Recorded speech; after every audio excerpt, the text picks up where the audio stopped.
ces arbres se cache une entrée secrète.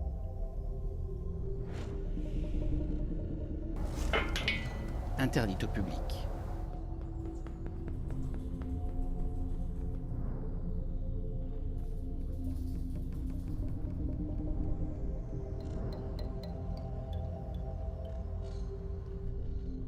À l'intérieur, deux personnages veillent. Ils sont la mémoire du fort de Villiers. Les joints en ciment sont comme s'ils avaient été livrés en 1878. Tout à fait. À gauche, l'historien. À droite, le militant. Deux combattants qui veulent redonner vie à ces vieilles pierres. Le fort était quand même occupé. Ici, il y avait des gardiens. Il y avait une famille avec plusieurs enfants qui habitaient là.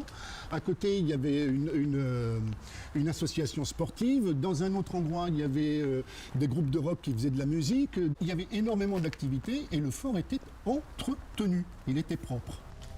De la splendeur militaire de la Troisième République, il ne reste qu'un bâtiment en ruine, laissé à l'abandon depuis 8 ans, à la merci des squatteurs.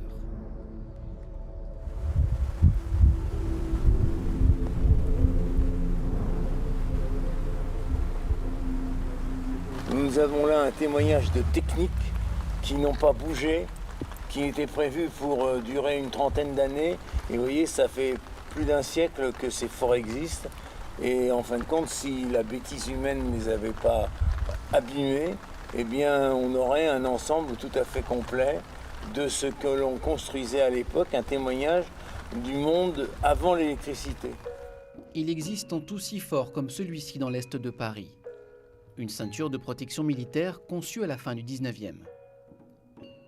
Patrick Cotte préside une association de sauvegarde du site de Noisy-le-Grand. Depuis 8 ans, il assiste à sa décomposition. Impuissant. En 2007, le site était encore intact. Aucune trace de vandalisme. Aujourd'hui, il est fermé pour des raisons de sécurité.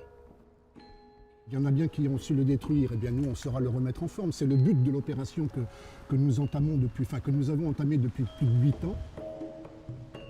Un projet de réhabilitation remis au goût du jour par la nouvelle municipalité de Noisy-le-Grand. Élue en septembre dernier, Brigitte Marcini veut rouvrir le fort avant la fin de son mandat, en 2020. Il y a quand même un certain nombre de choses qui ont été faites dans cette ville, bien sûr, mais il n'y a pas suffisamment de patrimoine historique.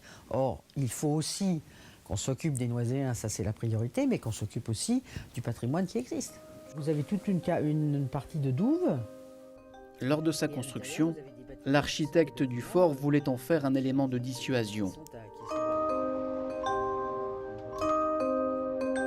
Mais plus d'un siècle plus tard, le site est invisible aux habitants, caché sous ces arbres.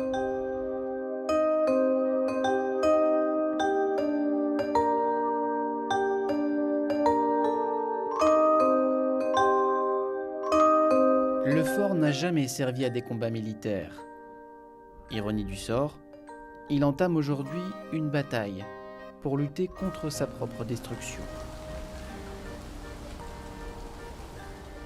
Je trouve que c'est quand même émouvant de pouvoir dire merci à nos soldats, merci à nos architectes de nous avoir laissé des monuments tels que celui-là. Au milieu du chaos, ces deux gardiens conservent l'espérance de voir le fort renaître pour une seconde vie.